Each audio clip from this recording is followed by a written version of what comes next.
Good morning, No Excuses scholars. It's Try Hard Tuesday, May 18th, 2021. Our college vocabulary word is success, the accomplishment of an aim or purpose. In fact, you all are a success by just making it through this school year and coming to school every day, whether it's virtual or in person. That's being successful. And sometime ask your teachers about what it took to become a teacher. Each of them are a success story. Amazing what they had to do, their dedication and hard work. Just to be a teacher is a lot. And so ask them someday, what does it take? Because you'll hear what it takes to be successful. All right, we're continuing to wrap up wonder for our character trait. And again, it consists of three elements that happiness does. It means freedom, gratitude, and a sense of wonder. So I hope you're walking around wondering, what's going on here?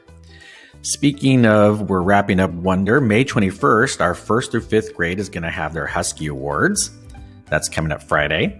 May 24th, we have our Kinder promotion for the in-person students. And here it is, May 25th.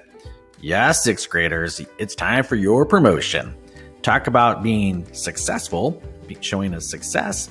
That's you. You made it all the way through 6th grade. Congratulations. Well, for Asian American Pacific Islander Heritage Month, I want to take a look at somebody here from Riverside. And they didn't go off and solve some world problem, but I just love her story. This is Alice Conda. She lived in Riverside in the Casablanca area for a few years. And then she went to the internment camp. We talked about that in another morning message. Please do some research on it. It's a very sad time in our history. That was from 1942 to 1945. And then she came back to Riverside for a few years. And she remembers that when they had a house, they had a small store and a big farm where they raised blackberries and asparagus.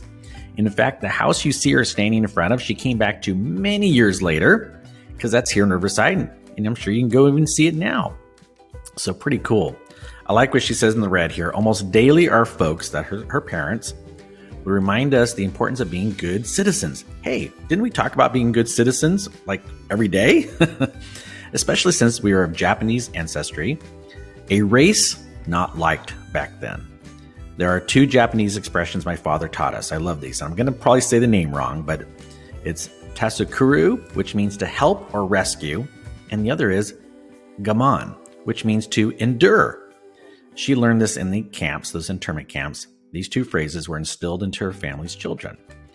And we have here in the black lettering says, well, see, my Japanese name is Sumi. And when I went to school, my 3rd grade teacher couldn't pronounce it. So they rolled on the floor, you know how little kids do. No, this was in 1st grade. So finally she said, you're going to be Alice. And since then, I've been Alice. So her name is not really Alice, but that's what a teacher called her many years ago. And it stuck. And I love this picture. This is her class picture when she was here in Riverside many, many years ago.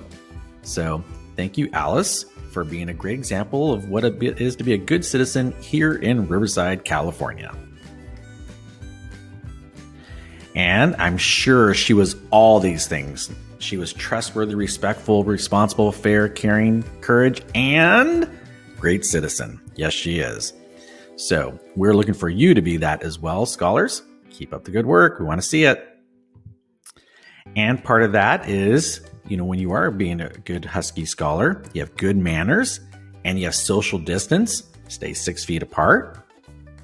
And along with that, we need some bathroom manners. We really need you to be aware that no more than 2 people in the bathroom at a time. And the bathroom is for you to use it, right? You need to go. Then wash your hands. I like this picture where you see everyone has their mask on. They're waiting patiently. They're not playing around. They're not yelling and screaming because, there's other classes going on and they could hear you if you're playing around. So let's have good bathroom manners. We are super excited about all the people doing so well at Dreambox. Look at this. For the month of May, 90% of you are participating in all classes and the average is 5 lessons or more a week. So we're so proud of you guys. You really stepped it up. So this is across the board, all the classes we're looking at, 90% participation. Way to go, scholars. Love it. Well, here's our joke of the day. It's from Pablo, a third grader in Mrs. West's class. And this little picture of Hot Pockets will make a lot more sense after you hear his joke. So, Pablo, take it away. Hi, my name's Pablo. I'm a third grader and my teacher is Mrs. West. And the joke is, what did the Hot Pocket say to the other Hot Pocket? Let's get cooking. All right, thanks, Pablo. Appreciate you giving us that joke there. And we appreciate everyone giving us the jokes. So you guys have been amazing this year. And scholars, as always, you can make it a great day or not. The choice is yours.